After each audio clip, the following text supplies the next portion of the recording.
We like to think that we know and understand so much, so very much about Jesus and Mary and Joseph. Yet there are few persons today who have even a smattering of correct information about these three initiates. There are few persons who realize that back in the days of Atlantis, when Sennacherib was Lord of the world, the man Joseph was a high priest of the violet fire in the amethyst temple of Archangel Zedekiah, then located on the physical plane on a high hill in what is now Cuba. There are few who realize that in another embodiment as Columbus, this same high priest, this same man, Joseph, sailed across the waters that submerged Atlantis and landed directly on the island of Cuba, where he had formerly served in Zedekiah's temple. Why, we might ask, is such an intricately woven pattern of history necessary to sustain the human race on planet Earth? The answer is that the human race has been sustained here through 19 million years of darkness, of human response to pain, distress, ignorance of the basest sort. In order for Sennacherib to carry out his original concept of saving the planet from dissolution, he had to carefully choose and select a few souls who had not lost all memory of their source. These souls were very rare among Earth people, therefore it was necessary time and again to bring in volunteers from other planets. In this galaxy, the Earth is regarded as a beachhead which can be held only by the strongest of commando forces. Yet force in the common military meaning of the word cannot be used. The force must be entirely electronic in nature. It must consist basically of scientifically directed currents of energy or light, penetrating deeper and even deeper into the darkness of men's minds. The task of bringing light to Earth is not an easy one, and when volunteers are requested from other planets to assist in the work, they do not snatch up their assignments thoughtlessly. The cosmic hierarchy works on what we would call a time plan, which schedules certain events thousands of years ahead. Actually, time and space, as we understand it on this earth, is based entirely on illusion. But in order to fit our darkened minds into the cosmic scheme of things, the hierarchy makes an effort to bring to our attention certain time relationships which we can grasp. Time, as it affects us in relation to the galaxy, might best be understood if we use the seasonal approach. Spring comes to our land and we are aware that certain changes take place in temperature and in vegetation. In the galaxy, similar changes occur as the seven rays swing in and out of manifestation in major and minor cycles. Here on the Earth, we are energized by a certain ray, which is extremely powerful for a period of approximately 2,000 years. Certain achievements can take place under certain ray conditions, and cosmic plans are made accordingly. When the man Joseph was selected as the spouse of Mary, the cosmic appointment was based not so much on events in his past as on events in his future. The appointment had to fall to a man who was adept in the use of the violet fire.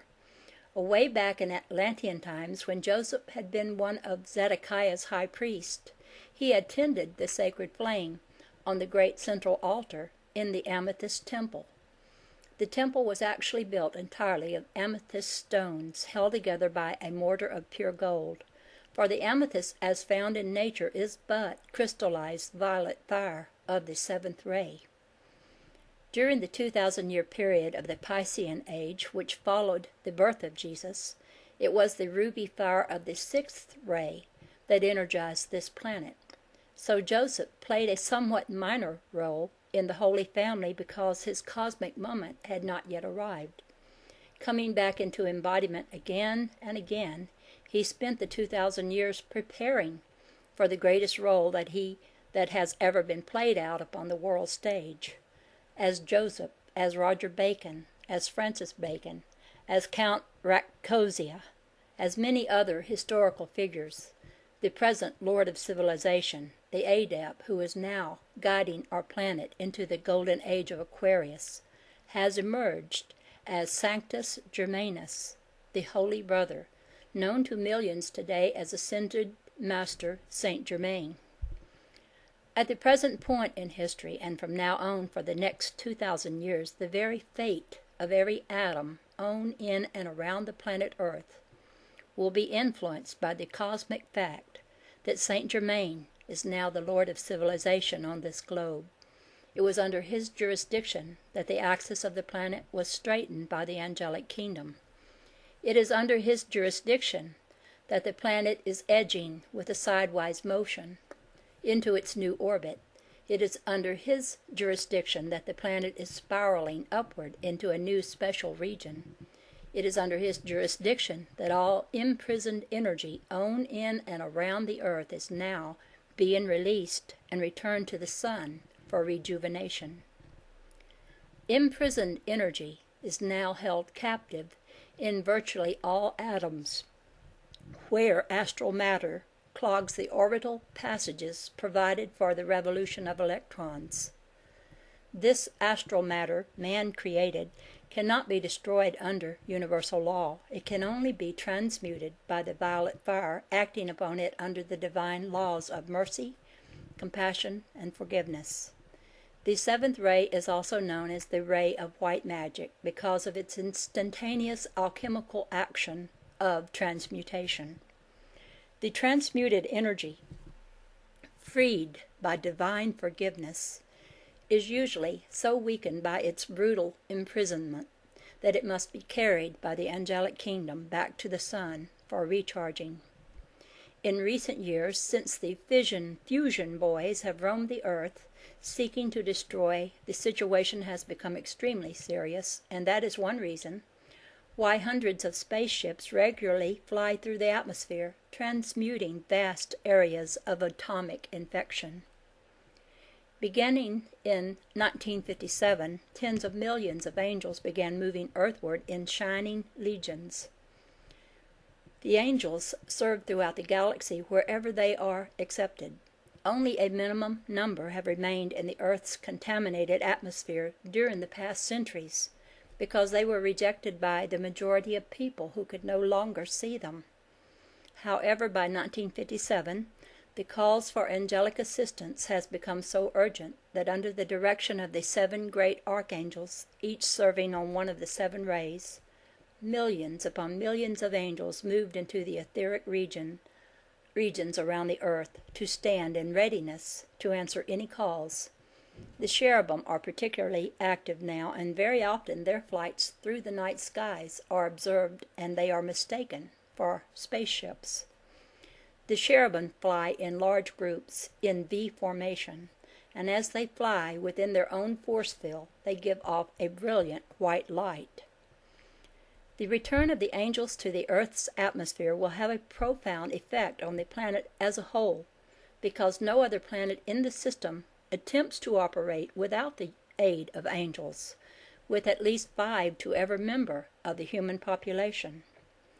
Only the arrogant humanity of Earth has rejected angelic assistance. Now, under the jurisdiction of Saint Germain, Kohen of the Violet Fire, the angels are being encouraged to return to help mankind. Ascended Master Saint Germain has also supervised the selection of thousands of volunteers from other planets who have been infiltrating into the Earth's population in large numbers during the past 100 years. Of course, certain individuals from other planets have been coming to the Earth since the days of Sennacherib's regime. But during the past 100 years, more than 10 million volunteers have either embodied here in Earth families or have been brought up as babies and reared as Earth children. Within the past decade, the space people have used the moon as a space station and have built tremendous installations there in which adults from other planets are conditioned to live in a simulated Earth atmosphere and then landed here in spaceships. These people mingle freely with the population, live as Earth people do, and are seldom recognized as interplanetary visitors.